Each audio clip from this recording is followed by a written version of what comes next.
اشرح لي صدري ويسر لي أمري واحلل عقدة من لساني يفقهوا قولي. سبحانك لا علم لنا إلا ما علمتنا إنك أنت العليم الحكيم ولا حول ولا قوة إلا بالله العلي العظيم. أما بعد. Tuan-tuan, puan-puan, muslimin, muslimat, ahli jemaah yang dirahmati Allah Subhanahu wa taala. InsyaAllah kita akan menyambung pada tengah hari ini pengajian kita, pengajian hadis. Kitab yang kita baca iaitu kitab hadis 40, ya. Syarahan kepada hadis 40, dan kita masih dalam hadis yang kedua lah, insyaAllah. Dan kita akan sambung pada tengah hari ini, sambungan daripada tempat yang telah kita berhenti dalam kuliah sebelum ni, pertengahan hadis, ya. Jadi kita akan sambunglah tempat daripada tempat yang kita berhenti tu, insyaAllah. Sebelum tu kita bacalah matan hadis ni terlebih dahulu untuk kita tabarruk, ya, kita mengambil keberkatan daripada lafaz, ya, Rasulullah sallallahu alaihi wasallam ataupun kisah Rasulullah sallallahu alaihi wasallam, kehidupan Rasulullah sallallahu alaihi wasallam. Jadi hadis yang kedua riwayat daripada Umar Al-Khattab radhiyallahu taala anhu. An Umar bin Al-Khattab radhiyallahu taala anhu qala بينما نحن جلوس عند رسول الله صلى الله عليه وسلم ذات يوم إذ طلع علينا رجل شديد بياض الثياب شديد سواد الشعر لا يرى عليه أثر السفر ولا يعرفه منا أحد حتى جلس إلى النبي صلى الله عليه وسلم فأسند ركبتيه إلى ركبتيه ووضع كفيه على فخذيه وقال يا محمد أخبرني عن الإسلام فقال رسول الله صلى الله عليه وسلم الإسلام أن تشهد أن لا إله إلا الله وأن محمد رسول الله وتقيم الصلاة وتؤتي الزكاة وتصوم رمضان وتحج البيت إن استطعت إليه سبيلا قال صدقت قال فعجبنا له يسأله ويصدقه قال أخبرني عن الإيمان قال أن تؤمن بالله وملائكته وكتبه ورسله واليوم الآخر وتؤمن بالقدر خيره وشره قال صدقت قال فأخبرني عن الإحسان قال أن تعبد الله كأنك تراه فإن لم تكن تراه فإنه يراك قال فأخبرني عن الساعة قال ما المسؤول عنها بأعلم من السائل قال فأخبرني عن أمارتها قال أن تلد الأمة ربتها وأن ترى الحفاة العراة العالة رعاء الشاء يتطاولون في البنيان قال ثم انطلق فلبثت مليا ثم قال لي يا عمر أتدري من السائل قلت الله ورسوله أعلم قال فإنه جبريل أتاكم يعلمكم دينكم رواه مسلم. Diriwayatkan daripada Umar Al-Khattab radhiyallahu taala anhu berkata, ketika mana kami duduk bersama-sama dengan Rasulullah sallallahu alaihi wasallam suatu hari, ketika itu muncul kepada kami seorang lelaki yang berpakaian teramat putih, pakaiannya teramat putih dan rambutnya teramat hitam. Tidak dilihat padanya itu kesan-kesan perjalanan, dan tidak ada di kalangan kami ini yang mengenali lelaki itu. Ya, mana tak nampaklah, bermaksud lelaki ini bukan daripada orang yang jauh, ya, dan bukan juga di kalangan orang yang dekat. Sebab kalau dia ni datang daripada tempat yang jauh, tentu sekali ada kesan-kesan musafir tu, pakai yang comok, Ya, debu-debu dan sebagainya. Dan di kalangan kami pun tidak ada kenal dia ni. Kalau dia daripada orang yang dekat, tentu sekali ada di kalangan kami mengenali dia. Tidak ada orang kenal. Lalu dia datang sehingga duduk di hadapan Rasulullah sallallahu alaihi wasallam. Dia datang jumpa dengan Nabi, lalu telah meletakkan lututnya itu bertembung atau bertemu dengan lutut Rasulullah sallallahu alaihi wasallam. Dan dia pun meletakkan tangannya, dua tapak tangannya ke atas paha Rasulullah sallallahu alaihi wasallam, ataupun dia meletakkan kedua tangannya itu ke atas paha, kedua pahanya. Lalu dia pun berkata, wahai Muhammad, ceritakan kepada aku tentang Islam.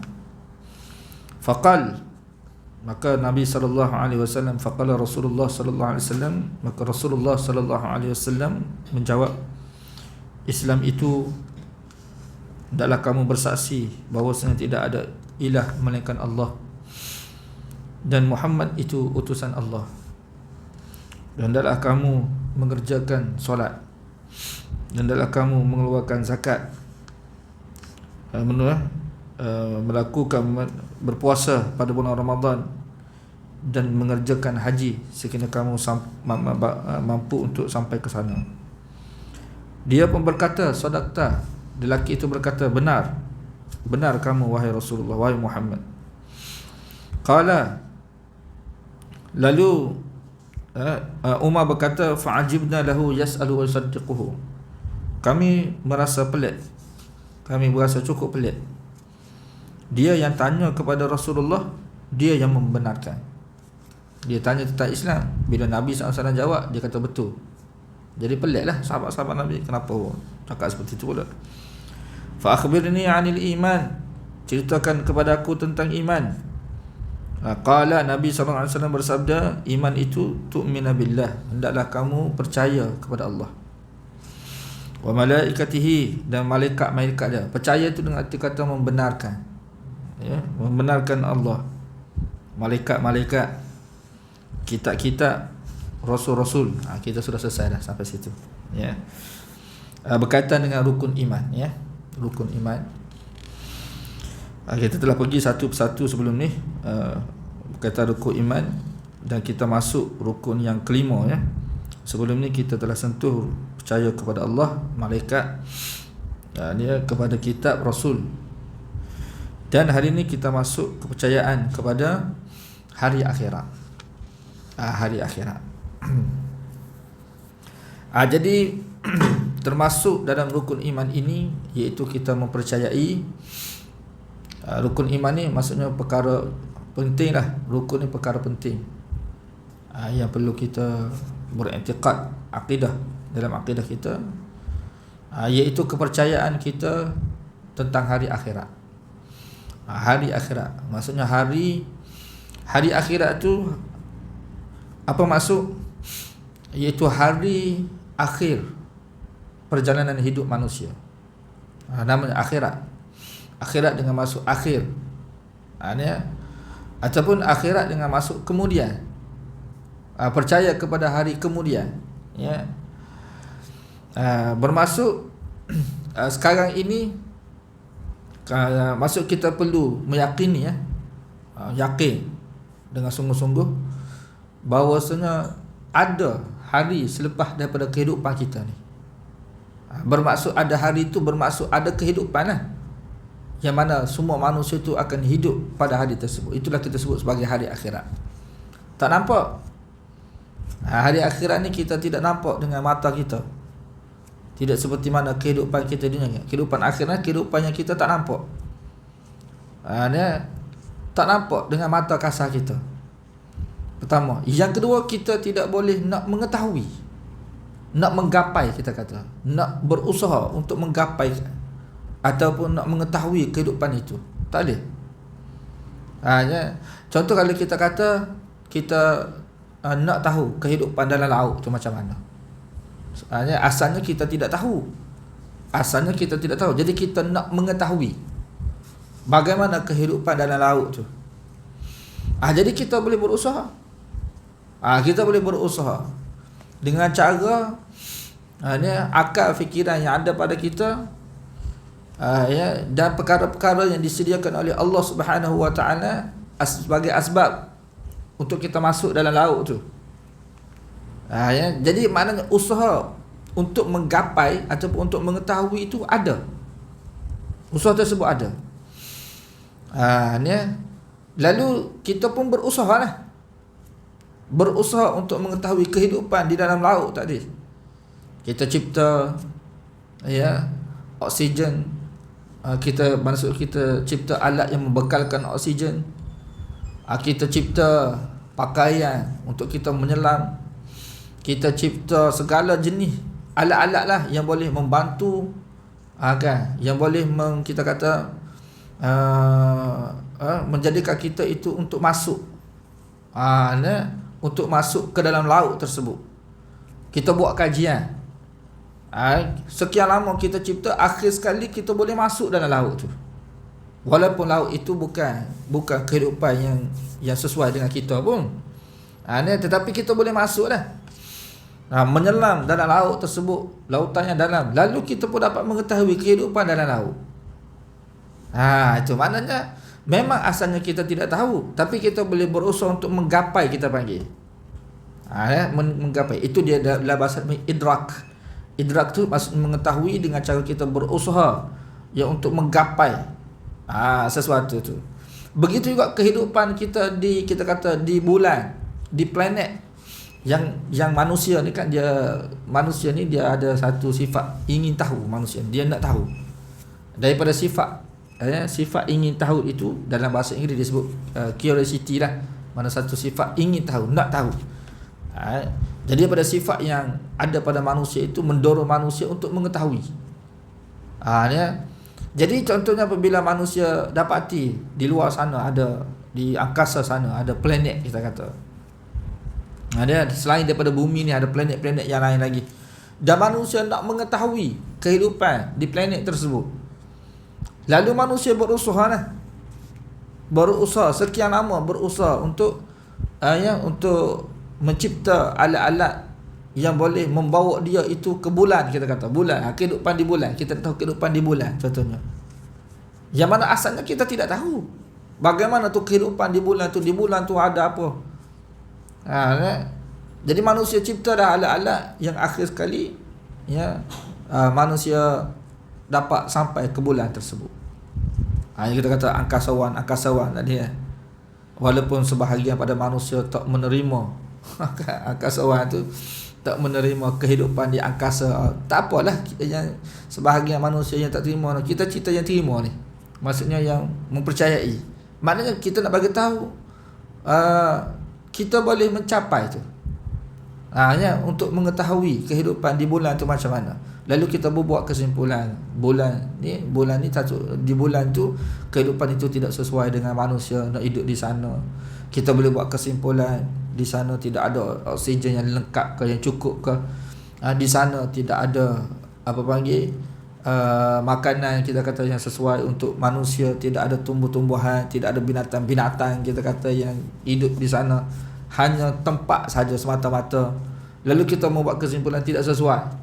Jadi kita tahu itu kehidupan di bulan, kehidupan dalam laut, ataupun kehidupan kita kata mana-mana tempat lah, yang asalnya manusia itu tidak tahu, dan dia dapat mengetahuinya kemudian dengan cara menggapai, kita panggil berusaha untuk mencapainya. Idrak dalam bahasa Arab. Adapun akhirat ni kalau dalam Quran selalu Allah Subhanahu wa taala sebut wa ma adra kamal qari'ah. Wa ma adra kama hiya. Apa yang dapat menjadikan kamu itu mengetahui, apa yang dapat menjadikan kamu itu menggapai, mengetahui tentang kehidupan akhirat ni. Jadi tidak ada yang dapat menggapai ataupun mencapai untuk mengetahui kehidupan akhirat ni. Itu asalnya. Tidak ada orang yang tahu, dan tidak ada sesiapa pun yang boleh mengetahui kehidupan akhirat ni. Tidak ada. Mana kalau dia ciptalah alat-alat untuk dia mengetahui ataupun melihat kehidupan akhirat ni, dia tidak akan dapat mencapainya. Adalah sebahagian manusia ni dia cuba ya, mengetahui kehidupan dalam kubur tu, kan? Dia mengetahui kehidupan dalam kubur, jadi dia letak kamera dalam kubur. Kan? Dia letak kamera dalam kubur. Dia usahalah letak kamera, lampu dan sebagainya, nak tengok bagaimana apa yang ada dalam kubur. Lalu dia kata tak ada apa-apa, gelap begitu, kan? Tanah begitu. Itu keadaan manusia. Padahal apa yang dia tengok daripada kajian dia itu adalah daripada bukan kehidupan akhirat lagi, itu kehidupan dunia lagi. Kubur tu kehidupan dunia lagi. Yang kita kata kehidupan akhirat tu selepas daripada kita mati. Bukan kubur tu, tidak. Selepas kita mati tu kita sudah masuk alam akhirat. Sekarang ni tidak mati. Kalau sekarang ni pun kita masuk dalam kubur, sedangkan dalam kita tu tidak mati lagi, adakah kita akan berjumpa dengan kehidupan akhirat? Tidak. Kan? Sebab tu kadang-kadang sebahagian manusia dia nak cuba merasai kehidupan dalam kubur, kan? Dia buat macam mana? Dia cuba gali kubur, dia gali tanah tu. Masalah dia gali tanah tu, dia gali seperti kubur lah. Dia pergi kat kubur, dia gali kanan seperti kubur. Kemudian dia duduk dalam tu, letak kanda apa untuk bekalkan oksigen di dalam tu. Dia kata tak ada apa-apa. Sedangkan dia tu masih hidup lagi. Dia walaupun dia berada dalam kubur tu, tanah kubur. Tapi dia tu kehidupan dunia lagi. Itu bukan kehidupan akhirat. Kehidupan akhirat mana kehidupan selepas mati. Bila dia mati tu pun, kalau dia mati, dia tak masuk kubur lagi pun. Contoh sekarang ni kita mati, tapi jasad kita tak masuk ke dalam kubur. Kita sebenarnya sudah masuk di alam akhirat. Jadi masuk alam akhirat mana maksudnya adalah kehidupan kita selepas mati. Jadi dalam kepercayaan kita, dalam akidah kita wajib mempercayai selepas daripada mati ni ada kehidupan. Bila disebut ada kehidupan, maka kita kena faham mati itu bukan pengakhiran kehidupan kita. Mati-mati ni bukan pengakhiran. Jadi kita tidak boleh merasai, kan, pengakhiran hidup kita tu adalah mati. Bukan. Kan? Jadi pengakhiran hidup kita tu bukan mati, pengakhiran hidup kita adalah hidup. Cuma kita hidup di alam yang lain. Di alam yang, di hari yang lain, alam yang lain. Itu perkara pertama yang perlu kita mengetahui berkaitan akhirat ni. Maksudnya percaya adanya kehidupan selepas mati. Wajib kita ini mempercayai. Kalau kita menafikan, kita menafikan, kita tak mahu percaya, menafikan, jadi kafir lah. Dia kafir. Dia wajib mempercayai adanya kehidupan akhirat ini. Kemudian persoalan yang kedua berkaitan dengan akhirat ini. Bila kita mengetahui, kita meyakini ini kerana kita dengar daripada hadis Rasulullah sallallahu alaihi wasallam, dan kita dengar penjelasan perkara seperti ini daripada wahyu Allah Subhanahu wa taala. Atau dengan kata lain kita sebut kerana Allah yang cerita dan Nabi sallallahu alaihi wasallam cerita kepada kita, dengan sebab tu kita percaya. Kita percaya adanya akhirat kerana Allah yang cerita dan Nabi sallallahu alaihi wasallam cerita pada kita. Jadi kita percaya ada. Dengan kata kita membenarkan hari akhirat itu ada. Perkara yang kedua, kemusykilan yang kedua, atau kita kata persoalan yang kedua yang timbul sini, bila ada kehidupan akhirat ni, mana kehidupan yang ada, yang akan dilalui oleh semua manusia.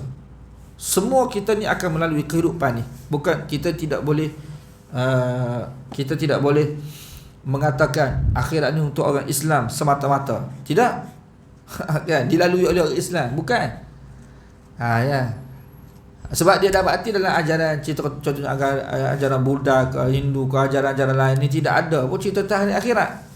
Jadi tidak ada dalam agama lain, sebab agama itu agama batil. Jadi memang tidak ada lah. Di sini Allah Subhanahu wa taala menyampaikan kepada kita, kan, melalui agama dia ini kebenaran. Agama Allah tu agama yang benar, yang mengandungi kebenaran. Jadi apa yang terkandung dalam ajaran agama itu bersifat benar, haqqun dalam bahasa Arab, benar, satu kebenaran. Bila kita sudah meyakini adanya hari akhirat, yang mana semua manusia ni akan menempuhinya, melaluinya, jadi apa yang dilakukan? Persoalan yang kedua timbul, bagaimana kehidupan akhirat tu? Persoalan, bagaimana kehidupan akhirat? Yang perlu, sebab kita perlu tahu juga bagaimana kehidupan akhirat. Kita bukan beriman mengetahui kehidupan akhirat ni mana ada semata-mata. Dah. Kita perlu tahu kehidupan akhirat ni kehidupan yang macam mana. Ya. Sebab tu Allah Subhanahu Wa Taala cerita kepada kita dalam Quran. Ya, dalam Quran, dalam hadis kita baca ni tidak diceritalah oleh Rasulullah sallallahu alaihi wasallam. Cuma dalam Quran tu Allah menceritakan kepada kita bagaimana kehidupan akhirat ni. Bagaimana? Jadi untuk kita mengetahui hakikat kehidupan akhirat ni, kehidupan yang dilalui, yang pasti akan dilalui, pasti kita kata, pasti ni dengan kita kata tidak ada sesiapa pun di kalangan manusia ni akan dapat akan kita kata akan terlepas daripada hari akhirat. Tidak ada. Semua manusia, sama ada orang Islam orang kafir pun, dia akan melalui kehidupan ni. Jadi bagaimana kehidupan akhirat ni Allah penjelaskan kepada kita dalam Quran. Dalam Quran Allah memberi penjelasan kepada kita tentang hari akhirat supaya kita semua ni memahami. Kita faham bukan kerana kita berada di hari akhirat, bukan kerana kita tengok akhirat, tapi kita mengetahui kehidupan akhirat kerana kita dengar penjelasan daripada Allah Subhanahu Wa Taala dalam kitab dia. Dalam Quran. Sebab dalam kitab, dalam Quran ni Allah memberikan penjelasan kepada kita. Salah satu daripada kandungan utama Quran ini iaitu Allah memberikan penjelasan tentang hari akhirat. Ini perkara penting yang perlu kita faham. Jadi secara ringkas, kalau kita nak sebut tentang hari akhirat ni, kalau kita nak tahu dengan cara terperinci kehidupan akhirat, jadi kita perlu buka Quran dan membaca ayat Quran serta memahami ayat Quran. Barulah kita akan dapat tahu dengan lebih jelas lagi kehidupan akhirat itu macam mana.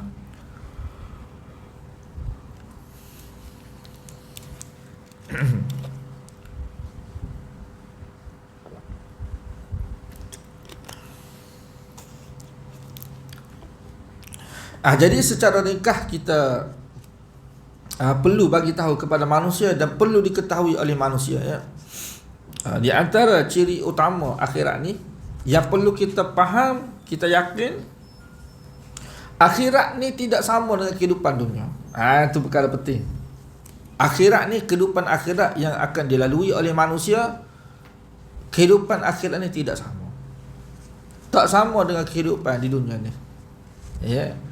Jadi kenapa tidak sama? Allah Subhanahu Wa Taala yang cipta tidak samanya. Kalaulah sama, tak perlu Allah Taala adakan akhirat. Kalau kehidupan akhirat itu sama dengan dunia, jadi tak perlulah Allah Taala turunkan Quran kepada kita. Sebab apa? Sebab sama. Kita pun sudah tahu dah kehidupan dunia macam mana. Jadi Allah Subhanahu Wa Taala turunkan Quran kepada kita. Kenapa? Sebab kehidupan akhirat itu tidak sama dengan kehidupan dunia. Tidak sama. Ni tidak sama macam mana? Tidak sama, totally tidak sama. Totally, kita kata totally. Totally itu maksud keseluruhan itu tidak sama. Kehidupan akhirat dengan kehidupan dunia ni. Ya. Jadi kita nak kata macam mana saja. Di dunia ni kalau kita kata nak nak hidup senang di dunia ni kan. Kalau kita nak kesenangan hidup di dunia ni. Ni semua orang faham. Orang semua faham dah. Tak perlu nak cerita panjang lebar. Kalau tanya macam mana kita nak hidup senang lena di dunia, senang lena kita kata. Macam mana cara dia? Duit kena ada banyak lah. Kena ada duit banyak. Kalau ada duit banyak, mana senang? Kan? Tak kira ustaz kau tidak ustaz. Kalau kita kata tok guru ke, anak murid ke, tidak kira siapa dia lah. Kalau kata nak rasa kesenangan hidup di dunia ni, perlu ada duit yang begitu banyak. Barulah kita akan senang. Semakin banyak duit, semakin senang hidup kita. Semakin mewah, semakin seronok lah. Seronok tu kerana kita boleh buat macam-macam di dunia ni. Nak beli rumah mewah, duit banyak. Tuan-tuan pernah terbayang tak dapat duit banyak? Pernah tak terbayang kan? Saya pernah terbayang juga, tapi terbayang saja, setakat ni tak dapat-dapat lagi. Terbayang. Bayang kalau saya dapat 1 juta, kan saya gini. Berangan, kita tak berangan kan? Tapi kita faham lah, kalau dapat duit banyak ni, kita boleh buat macam-macam, kita boleh buat. Semakin banyak semakin banyak. Rumah mewah kita boleh beli. Kan? Kereta mewah kita boleh beli. Bukan sebiji, 2-3 biji kita boleh beli. Beli kereta mewah pun mana ada hutang-hutang, tak ada, bayar cash. Kan? Kemudian apa benda lagi kita boleh beli yang mahal-mahal? Kan? Kita boleh beli. Saya baru-baru ni jumpa seorang hamba Allah Subhanahu Wa Taala di Bandar Tun Hussein On. Duduk sembang dengan dia lah, seorang AJK Masjid. Ni kat kedai. Sembang-sembang dengan dia. Dia tunjuk pada saya jam. Jam dia beli. Terus dia Rolex. Jam Rolex lah. Dia saya pernah tengok jam Rolex, tapi tengok di kedai. Ni first time saya tengok jam Rolex dipakai di tangan orang lah. Orang pakai jam Rolex. Jadi kita tanya lah pada dia berapa tu Haji. Dia pun tunjuk harga dia. Dia takat gambar. Berapa harga dia? 144,000 jam Rolex dia. Oi, dahsyat. Dia kata saya ada dua biji Ustaz. Kan? 2 biji jam Rolex dia yang pakai tu, ada 2 biji dia pakai. 144,000 tu kan. Mana 2 kat dekat 300,000 jugalah. Ya. Tu tak masuk lagi dia cerita kasut dia beli dekat London. Kan. 1,000. Ya. 1,000 euro ke apa istilah dia tu. Dia. Darab api dah dengan duit Malaysia apa semua tu. Macam-macam lagi cerita. Tu makna orang kaya tu. Cerita pergi main golf. Main golf tempat paling mahal sekali di dunia ni. Mana tak saya lupa dia sebut. Dia rupanya ada tempat-tempat di dunia ni kan, tempat paling mahal. Di dunia sini tempat paling mahal sekali. Kalau pemain-pemain golf boleh sampai ke sini, maknanya baru dia pun hati lah kiranya. Saya tak ingat ada tempat dia pergi mana. Dia sebut lah banyak tempat dia pergi. Seluruh dunia dah pergi. Tu nak bagi tahu tu. Kenapa boleh buat seperti itu tu? Sebab duit banyak. Duit banyak. Kalau tak ada duit, kita hanya boleh cerita saja. Buat tak boleh. Cerita berangan boleh lah, nak buat tu tidak boleh. Ini menunjukkan kepada kita kehidupan dunia ni semua perlu kepada duit. Batu sekarang ni kalau kita tengok manusia dia kerja apa? Kerja duit lah. Pagi, petang, siang, malam. Pagi, petang, siang, malam. Kerja duit lah. Kan? Kan? Tambah-tambah zaman sekarang ni kan, zaman TikTok kita kata ni, zaman TikTok, Facebook, YouTube ni, sampai sanggup buat kerja-kerja bodoh ni. Nak dapat duit punya pasal. Ya, bila kita tengok Allah kerja tapi boleh duit. Kan. Buat kerja sia-sia, tapi buat kerja yang secara tidak dari sudut agama tu kita kata buang masa lah. Kan. Tak boleh duit zaman sekarang ni. Sebab tu nanti akan datang ni kita akan baca dalam hadis ni lah. Sekarang tak baca. Akan datang ni kita akan jumpa Nabi kata pengembala kambing berkaki ayam, pakaian compang-camping, tapi mereka ni berlumba-lumba buat bangunan yang tinggi. Kan Nabi sebut. Nanti kita akan uraikan hadis tu. Maknanya nak bagi tahu kepada kita ni, kehidupan dunia ni kan, manusia dia tak kira siapa dia. Ya, orang OKU sekali pun dia nak pada duit. Perlu kepada duit. Tu makna kita nak faham kehidupan kita di dunia seperti itu. Kalau kata apa yang paling penting duit duit. Berkaitan dengan jawatan apa semua pun, jawatan pun duit juga. Kalau jawatan tak ada duit, ada orang nak pegang jawatan tersebut. Kan? Dia mesti kenapa orang berebut nak jawatan ni? Sebab gaji dia tu mahal. Duit banyak lah, betul. Penat kerja, dia tak kisah penat, dia penting duit banyak. Kan? Bahaya ni jawatan ni kena menyelah dalam laut tu. Kan? Buat piling dalam laut kita kata. Kan? Pakai piling darat ni. wiring dalam laut apa semua, gaji 30-40 ribu sebulan, tak apa sanggup buat dia. Sebab apa? Duit banyak. Tu nak bagi tahu dunia. Jadi manusia nampak duit, cerita dah apa semua tu, duit. Sebab dia apa? Kalau ada duit banyak, senang. Senang tu dua perkara. Satu, keperluan dia dapat sempurnakan. Yang kedua, kehendak dia pun dia dapat capai. Sebab manusia tu dia ada dua perkara ni kan dalam diri dia. Pertama, keperluan hidup dia yang perlu dia tunaikan, perlu sempurnakan. Yang kedua kehendak dia. Pertama keperluan, yang kedua kehendak dia panggil. Kehendak. Walaupun kehendak tu biasanya kehendak itu akan difikir oleh manusia untuk memperolehnya apabila keperluan dia sudah cukup.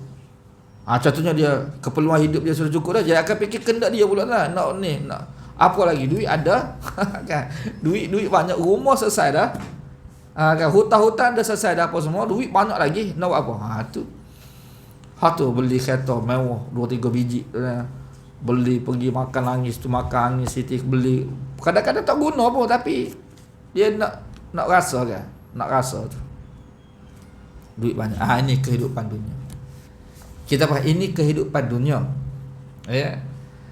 Nabi SAW dan Allah Ta'ala bagi peringatan kepada kita, selepas daripada kehidupan dunia ni, kita akan bertemu dengan kehidupan yang kita sebut sebagai akhirat. Jadi kehidupan akhirat ni, kita semua kena faham tak sama dengan dunia. Semua kena faham tak sama. Tak sama kalau kita kata dunia seperti ni, akhirat dia tidak sama seperti ini. Kalau kita kata dunia, duit penting, berguna kepada kita, duit ni kan, duit ni berguna. Nak bayar rumah, bayar kereta, bayar bil api, bayar tu, bayar ni, semua dengan duit. Akhirat, adakah duit yang kita ada di dunia ni berguna pada kita? Kan? Persoalannya, akhirat ni, bila kita berada di hari akhirat, adakah duit yang kita kejar-kejar di dunia ni, pagi petang siang malam, pagi petang siang malam kejar dapat duit ni, adakah berguna pada kita? Tuan-tuan sekalian, tak ada. Sikit pun tidak. Allah Subhanahu Wa Taala sebut, kalau kamu ada emas sepenuh bumi sekalipun, kan, sepenuh bumi emas, tak berguna untuk kehidupan kita di hari akhirat. Kan. Mana kalau kata nak air setegak, kita nak air, dahaga dari akhirat, nak air, kan, kita ada duit juta, kita kata, boleh tak nak ambil, nak beli air tu dengan duit tu? Tak boleh. Fikir sendiri ya. Tu yang perlu kita ingat. Jadi persoalannya, bila dah Allah Subhanahu Wa Taala sebut ada akhirat ni, kepercayaan ni tajuk yang kita belajar ni, iaitu rukun iman yang kelima ni, iaitu kepercayaan pada hari akhirat. Jadi kita nak orang berkaitan dengan hari akhirat dah. Jadi bila disebut Allah Ta'ala bagi tahu kepada kita kehidupan akhirat tu tidak sama dengan dunia ni, maka kalau kita kata nak senang di hari akhirat, macam mana? Macam mana kalau kita nak senang hari akhirat? Kalau nak senang di dunia, kita faham duit banyak, tak kira belajar tinggi. Kalau seseorang tu dia belajar tinggi, dia tak ada duit, susah juga hidup dia. Kan? Susah juga. Ia bukan masalah belajar tinggi pandai, ada dia masalah duit banyak. Kan? Ada orang belajar tinggi pandai, dia ada profesor, tapi duit tak ada, susah. Ada orang belajar tak pandai, tak lulus pun SPM, tapi duit dia banyak di dunia ni. Saya ni kalau di sekolah tu, saya di antara pelajar terbaik SPM lah. Bukan nak angkat sombong apa semua, tidak. Kan, nak bagi tahu kita SPM di antara pelajar terbaik SPM dulu. Kan. Tapi sekarang ni tuan-tuan, kan, kita tengok kawan-kawan kita, ya, yang periksa SPM dulu tak lulus, dia lebih kaya daripada kita. Lepas tu kita sekarang ni bukan masalah kita belajar pandai tak pandai, ada masalah duit. Kalau kata nak hidup senang, jadi Allah bagi tahu kepada kita, Allah bagi panduan kepada kita, hari yang kita akan tempuh akhirat ni, untuk kita senang tu macam mana nak senang. Sebab itulah Allah turunkan Quran kepada kita dan utuskan Nabi SAW kepada kita, nak ada benda ni lah.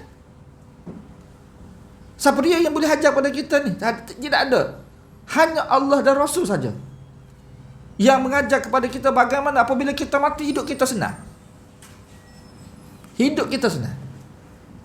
Jadi persoalannya macam mana? Macam mana? Iaitu melalui yang kita sudah faham dah. Kita sebut ni sebenarnya perkara kita sudah faham pun, bukan kata kita ni tak tahu langsung, kita sudah tahu dah. Cuma nak bagi peringatan kepada kita semua. Ni iaitu apa dia? Iman dan amal soleh. Iman dan amal soleh. Dua perkara ni lah yang akan memberi kesenangan kepada kita di hari akhir nanti. Bermaksud kalau kita nak berasa kesenangan hidup, bila kita mati ni kita nak berasa kita hidup kita senang, nak berasa senang hidup, tak susah. Kita kena ada iman, kita kena ada amal soleh. Barulah senang. Jadi kalau iman tidak ada, amal soleh tidak ada, susah. Susah hidup kita. Kan? Tetapi kalau kita perhati kehidupan kita sekarang ni tu, iman dan amal soleh yang Nabi SAW dan Allah bagi tahu pada kita memberi kesenangan kepada kita di hari akhirat kan. Sekarang ni iman dan amal soleh ini adakah memberi kesenangan kepada kita? Ada? Langsung tidak. Untuk sekarang ni tak ada langsung. Tuan-tuan solat banyak macam mana sekalipun. Dengan solat tu boleh beli nasi biryani tak? Boleh tak? Kita solat, kita kata yang ni tak solat, hak ni solat Zuhur kan? Ni bukan siap Zuhur. Sebelum Zuhur pun dia solat qabliyah tu kan. Solat Zuhur lagi qabliyah 4 rakaat, Zuhur 4 rakaat, ba'diyah 4 rakaat. 12 rakaat dah dia solat tu. Baca Quran lagi, berzikir lagi. Dengan amalan dia buat tu, boleh dia nak pergi beli roti canai lepas tu. Sekepingnya tak payah banyak sekeping. Kedah mamak. Boleh. Kan pun tak boleh. Kan tak boleh. Memang tak boleh pun. Kita pergi kedai mamak saya nak aneh kata roti canai sebiji. Bayar. Ya, berapa RM2? Saya duit RM2 tak ada. Tapi kalau pahala tu ada. Kita nak bayar boleh tak? Nak bayar sendiri pun tak boleh. Dia nak bayar macam mana dengan pahala? Lepas tu nak terima pahala, dia boleh terima ke pahala pada kita? Tak boleh. Sebab tu manusia tak minat nak beramal. Dia kata beramal apa ni? Baik tak dia beramal. Tengok orang ni tak beramal, tak solat pun, kaya. Hak ni solat, kita solat daripada kecil sampai ke besar kan. Sebahagian kita tu akhir balik tu solat dah. Kan? Daripada akhir balik sampai ke tua solat. Tak ada banyak dah dia solat. Banyak amalan dia, dia baca Quran dia. Sebahagian manusia tu dia hafiz Quran daripada kecil lagi, dia baca Quran tu. Gitu tak ada mana senang. Boleh pahala daripada amalan tu, boleh pahala. Kita kata istilah kita tu pahala tu. Pahala tu kita guna untuk apa? Kan? Boleh buat rumah mewah ni, baca Quran 30 juzuk. Dengan 30 juzuk dia mendapat pahala banyak. Dengan pahala tu boleh buat rumah kau 30 tingkat, 30 juzuk 30 tingkat. Tak boleh. Tak payah kita buat rumah lah, nak beli gula-gula sebiji pun tak boleh. Bagaimana tidak bergunanya pahala kehidupan kita di dunia ni? Sikit pun tidak berguna. Waktu orang kafir mana terfikir nak pahala, dia tak ada. Dia nak duit ya.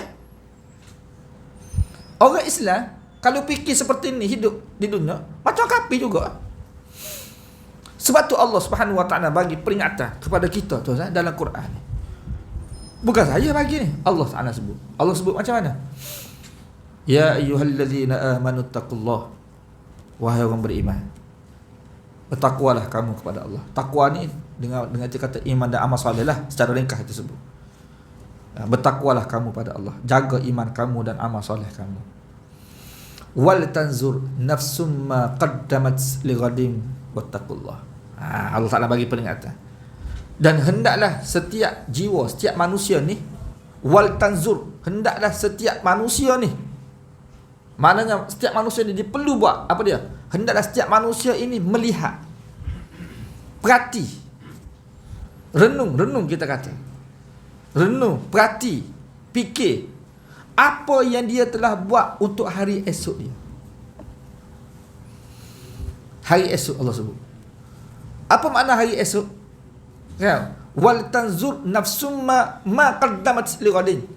Hendaklah setiap manusia itu melihat, perhati, fikir, renung apa yang dia telah buat. Tengok, cuba perhati Allah sebut.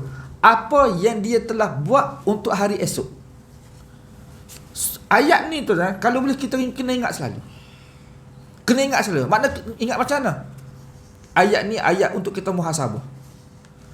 Kan, apa yang telah kita buat ni sekarang ni, kan, ada yang sudah mencapai umur 50 tahun, 60 tahun, 70 tahun. Kan, saya 40 tahun dah. Ni ya, setakat umurnya kita sudah sampai ni, apa yang telah kita buat untuk hari esok. Allah suruh fikir. Kita buat apa dah? Buat apa? Nah. Hari esok ni, tuan-tuan sekalian, sebab tu kita kalau tidak dipandukan dengan Quran kan, memang sesak kita. Tak dapat tidak kita kena berpandukan Quran. Tuan-tuan sekalian, kita kalaulah kita tidak dipandukan dengan Quran, tak kira siapa dia lah, dia tu. Dia belajar cerdik macam mana sekalipun, PhD kita kata sampai 10, 20, 30 PhD, nak bagi tahu cerdik kan. Walaupun tak jumpa lagi orang ada tu.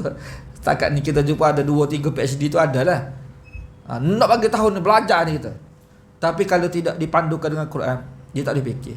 Paling tinggi pun kita akan fikir, semua orang akan fikir macam mana? Apa yang patut aku buat sekarang ni supaya aku senang waktu aku tua? Betul tak? Segitu kita fikir. Saya sendiri pun kadang-kadang fikir gitu tu kan. Mana sekarang ni kita kerja. Kita kerja, pekerjaan apa kita nak cari supaya bila kita tua kita senang. Kita berhenti setakat tua je. Kan? Lepas tu kadang-kadang manusia dia fikir, saya nak kerja kerajaan supaya apa, kenapa? Ada patching dia kata. Kan? Bila kira-kiranya bila ni masing-masing. Orang ni fikir dia nak kerja kerajaan sebab kerja kerajaan ada patching. Biar tak banyak pun tapi patching tu ada. Mana kira-kiranya tua dia tu senang lah sebab patching tu ada. Tak kerja duit dapat. Sebahagian manusia fikir, tak mahu kerja kerajaan, lambat kaya dia kata. Lambat kaya, duit tak banyak dia kata. Dia fikir cari kerja swasta, gaji tinggi-tinggi dia kata. Dapat bonus lah, increment lah, macam-macam lagi lah. Kan? Dia bajet 35 tahun tu dah berjuta dah duit dia. Biar tak ada patching pun, tapi duit tu biar sampai berjuta. Macam-macam fikir. Supaya bila dia dah patching dia tua ni, duit dia banyak. Bila banyak, senang hidup dia. Macam-macam dia boleh buat, ada bisnes tu bisnes ni apa semua. Macam-macam pilihan kita. Tapi kita fikir, walaupun berbeza-beza pemikiran tu, tak apalah. Tapi nak bagi tahu setakat tu kita fikir. Allah bagi peringatan kepada kita, Allah dalam Quran ni, supaya kita fikir hari esok. Apa makna hari esok dalam Quran? Kan? Apa yang telah manusia tu buat untuk hari esok dia? Kan? Mana kita buat apa hari esok ni, apa maksudnya? Hari esok ni, dia esok ni gini maknanya. Kalau hari ni hari Selasa, esok hari Rabu, dia tak akan pergi hari Selasa ni. Daripada hari Selasa tu kita pergi hari Khamis. Tak ada, dia mesti daripada hari Selasa kita akan masuk hari Rabu. Kan? Walaupun Khamis Jumaat tu akan ada, tapi selepas Selasa Rabu, selepas Rabu Khamis, itu hari esok dia panggil. Kalau kita berada di hari Rabu, esoknya hari Khamis. Itu istilah esok. Jadi Allah Subhanahu Wa Taala bagi tahu ni tu hari esok yang dimaksudkan di sini. Sekarang ni kehidupan kita di dunia. Kehidupan kita di dunia kan. Saya yang umur 20 kata, anak kita umur 15 tahun. Kan? Kita umur 40 tahun. Ayah kita umur 70 tahun. Kan? Tok kita umur 90 tahun. Umur 2 tahun, umur 20 tahun, umur 40 tahun, umur 60 tahun, umur 90 tahun. Dah tua lagi, umur 100 tahun kita kata. Ni kira-kira ni tu di mana kehidupan dia? Dunia lagi. Dia kira hari yang sama lagi. Kalau kata umur 20 tahun, umur 20 tahun pun hari ni lagi. 20 tahun kira hari ni. Kan? Kita kata 30 tahun pun hari ni. 60 tahun pun hari ni. Jadi bila kata hari esoknya, bila kita mati. Maksud hari esok ni hari selepas hari kita hidup ni. Sekarang ni tuan-tuan sini, dia kira sama je sebenarnya. Kan? Orang yang umur 30 tahun ke 40 tahun ke 60 tahun ke, dia berada hari yang sama. Dia berpindah hari ni apabila dia mati. Katalah saya sekarang ni umur 40 tahun, tiba-tiba saya mati, saya kira berpindah hari saya. Daripada hari ni berpindah hari esok. Itu makna hari esoknya. Maknanya hari selepas daripada kita ni hidup atas dunia. Maknanya mati dah. Bila kita mati, kita masuk hari esok. Jadi Allah Subhanahu Wa Taala bagi peringatan kepada kita sekarang ni, hendaklah setiap manusia tu dia perhati tengok apa yang dia telah buat untuk hari esok dia. Hari selepas dia mati. Itu sebenarnya yang patut kita fikirnya. Bukan kita fikir apalah aku nak buat ni supaya tua kita hidup senang. Tak. Sepatutnya kita fikir kalau kita dipandukan dengan Quran, kita akan fikir macam mana? Kan, apa yang patut aku buat ni supaya aku mati tu hidup senang. Sebab tu tuan sekalian, dalam hadis Nabi ada sebut, Nabi SAW ada sebut, orang cerdik ni kan, kita kalau kita fikir orang cerdik, mana orang yang fikir hari tua dia lah cerdik lah. Sebab tu kita kata, sebab perjalanan hidup kita kan, perjalanan hidup kita ni, kita kena faham kan, kita ke arah tua, bukan ke arah muda. Dan bila dah sampai tua, dia tidak akan kembali muda dah. Jadi orang cerdik ni dia akan tengok ke depan. Lepas tu kadang-kadang sebahagian manusia dia duit dia kumpul dia guna untuk hari tua. Cerdiklah dia tu. Bukan dia habis sekarang ni, hari tua dia waktu dia susah tak ada nak guna. Mana cerdik? Mana fikir masa depan. Jadi oleh kerana manusia ni, Nabi SAW dia beritahu kepada kita hakikat sebenar orang cerdik ni macam mana. Kan? Cerdik. Kita kalau kita fikir cerdik kat mana, seperti mana kita sebut tadi lah. Ada PhD, ada master, pandai buat perancangan kewangan dia. Cerdik lah tu, bagus lah dia. Yalah, kita tidak nafikan lah tu, memang lah kita semua faham. Cuma hakikat sebenar orang cerdik ni yang diberitahu oleh Nabi di sisi agama. Macam mana Nabi sebut dalam hadis? Al-kayyisu man dana nafsahu wa amila lima ba'dal maut. Tu kata Nabi SAW. Orang cerdik ni, Nabi kata orang cerdik. Kayyis ni mana orang cerdik? Kan? Man dana nafsahu, iaitu orang yang sentiasa menghitung diri dia. Dia perhati tengok diri dia. Perhati tu kata dia tengok apa yang dia telah buat dalam kehidupan dia ni. Dalam istilah kita muhasabah. Wa amila lima ba'dal maut, dan dia ni bekerja buat sesuatu untuk kehidupan dia selepas mati. Ni cerdik ni tuan. Biar tak ada PhD pun. Kan? Biar tak kira sekolah tak tinggi pun. Tapi dia cerdik apabila dia ada sifat seperti ini. Mana hidup dia pagi, petang, siang, malam, dia fikir macam mana aku kalau mati hidup senang. Situ. Dia bukan fikir pagi, petang, siang, malam macam mana aku ni nak tambah duit tak kan. Tu. Kayyis Nabi sebut.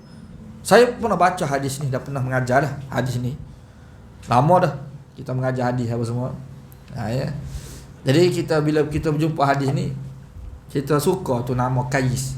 Istilah tu, lafaz kayyis tu kan. Kayyis tu bahasa Arab lah. Al-kayyisu, Nabi kata kayyis.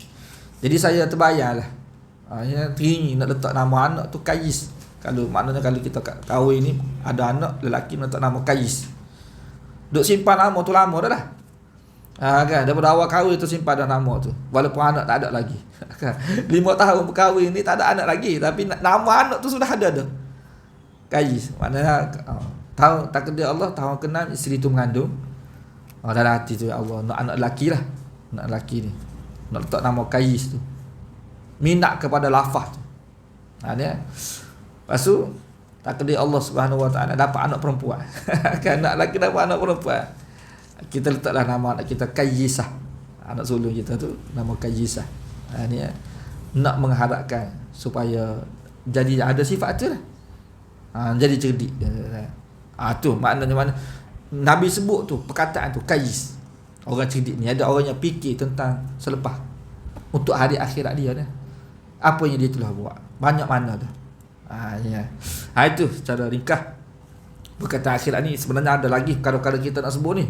Mana hari yang cukup penting yang memberi panduan kepada kita dalam kehidupan kita di dunia ni. Kalau kepercayaan, kalau kita tak peduli akhirat, memang binasa kehidupan kita. Kita akan hura. Bagaimana boleh jadi binasa kehidupan kita ni kalau kita lupa akhirat terusnya. Dia penting kehidupan akhirat ni. Jadi saya rasa sekadar ni untuk huraian untuk tengah hari ini. Kita akan sambung huraian yang sama lagi berkaitan dengan hari akhirat dalam kuliah akan datang ni. Sebab banyak perkara juga berkaitan dengan hari akhirat ni penting untuk kita mengetahuinya.